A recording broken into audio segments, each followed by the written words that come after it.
Welcome, everyone. My name's Dom, and I've had this feeling for a while, for a few months. See, ever since Apple decided to start making their own in-house chips, from Intel to ARM, that they're planning on making a big move. And I think that the next big move that they're going to make is getting into gaming. And I don't mean just like the little mobile games that they've been doing. I mean like real gaming, like hardcore desktop gaming, hitting that Steam market, hitting that PC gaming market. And I think the first way they're going to do it is they're going to buy a company. And I think the company that they're going to buy is...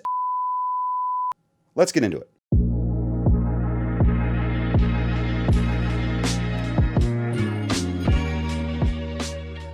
Okay, so let's talk a little bit about what it would mean or why Apple would be getting into the gaming space. For number one, let's not f around here. Apple loves money, and they're really good at making money. I mean, they have so many different ways that they just make like astronomical amounts of money.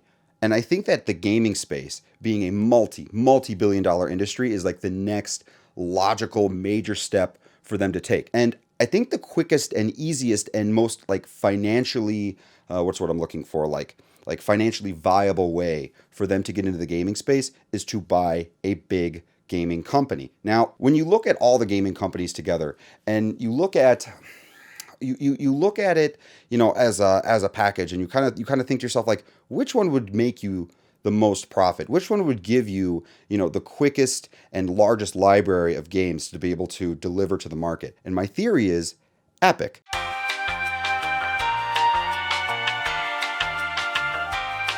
It sounds crazy, right? They're in that crazy lawsuit right now between the whole Fortnite thing and the 30%. And I know Apple's made some changes to the way, the amount of money that they charge, or whatever you want to call it, for access to the App Store for smaller developers. But when you really think about it, Epic makes kind of the most sense because the Unreal Engine has been used for a lot of games for a long time. So imagine this scenario, right? Let's say Apple buys it, and they have the money to do it. I'm willing to bet they have the money, or they have the means to be able to do it, presuming the deal even goes through in the first place, because I'm pretty sure Epic would give them the middle finger.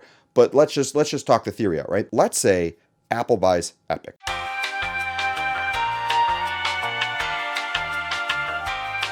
Okay, that's part one. Now, the next thing would be, well, now we have Unreal Engine, and we got to get that thing coded to work on Apple Silicon. So, fine. They go ahead and they recode, and they build a version for Unreal to run on ARM, right? Their in-house silicon. Now, from there, in essence, if Apple was smart about this, they can go to all the developers that have used Unreal Engine in the past and say, look, guys, we have made this.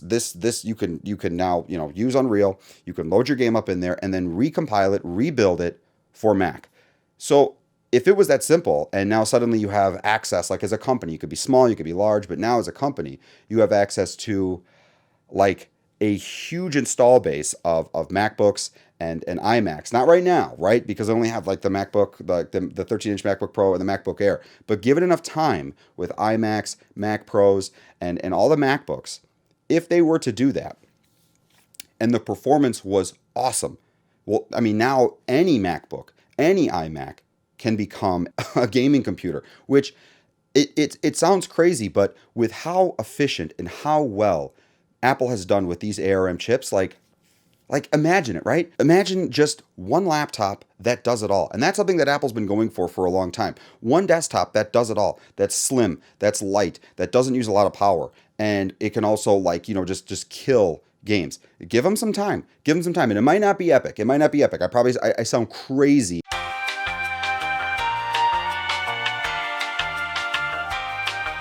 And I'm willing to bet there is already about 90,000 comments that have been typed in the time that that I have said this little thing about how like that won't happen. And there's definitely going to be people that hope that doesn't happen. There's a lot of people who have invested huge amounts of money into PC gaming, and I can totally understand why people would be wary or concerned if something like this were to happen.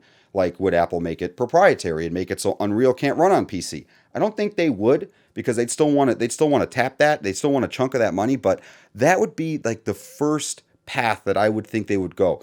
Buy a game dev with a huge engine and a huge install base, make an ARM version of their engine, provide it to all the developers that have used that engine, and then have them just recompile their game. It should be easy, right? Like theoretically, if they do it right and it's all done well, it should be easy. And then boom, the stuff is just running. I mean, we're already seeing crazy performance on the ARM chip with games like I think a lot of them use Shadow the Tomb Raider as their benchmark, and we already see like pretty crazy performance from the Intel version of that game being like rerun over the whole Rosetta 2 conversion layer from Intel to ARM, like crazy performance from apps that aren't even made for ARM. So can you imagine like what it would be like to have like old school games like BioShock and new games just like completely just recompiled running on a chip like that? No fan noise, no worrying about like frames per second, no worrying about performance issues, not having enough memory. Like it just works. It almost makes the M1 and the Apple ARM chips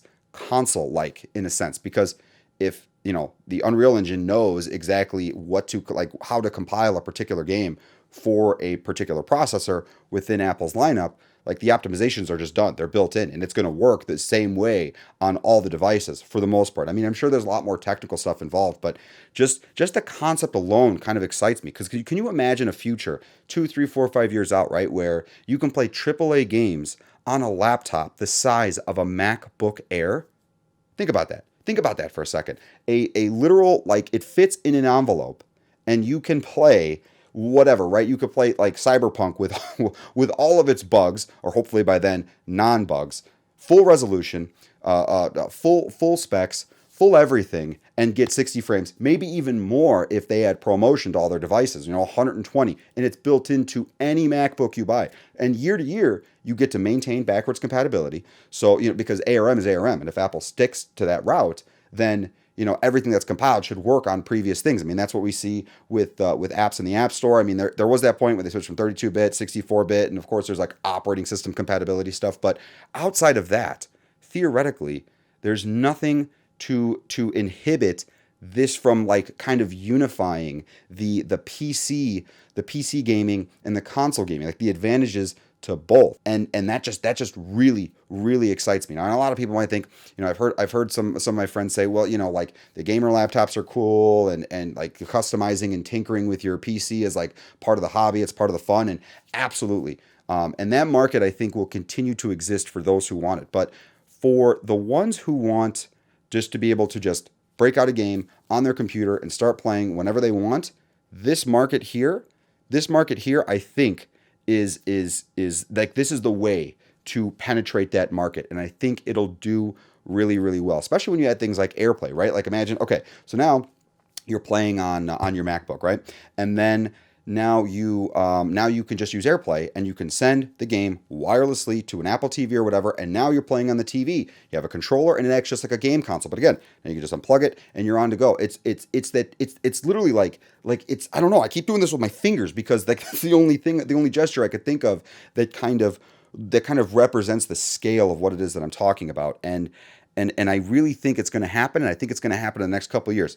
If it's not, well, then you know what? Go ahead and come back later and throw a dislike on the video.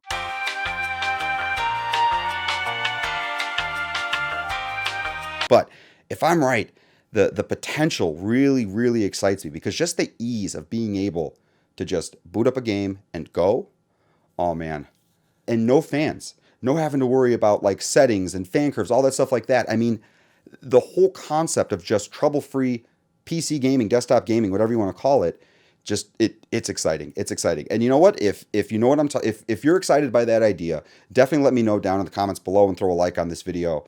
I don't know. We'll see, guys. But I mean, that about wraps this one up. So like I said, throw a comment down, throw a like on it. Definitely be sure to subscribe. I'm doing the new thing. Consider sharing this video if you liked it. It really helps the channel out a lot. And as always, talk to you soon.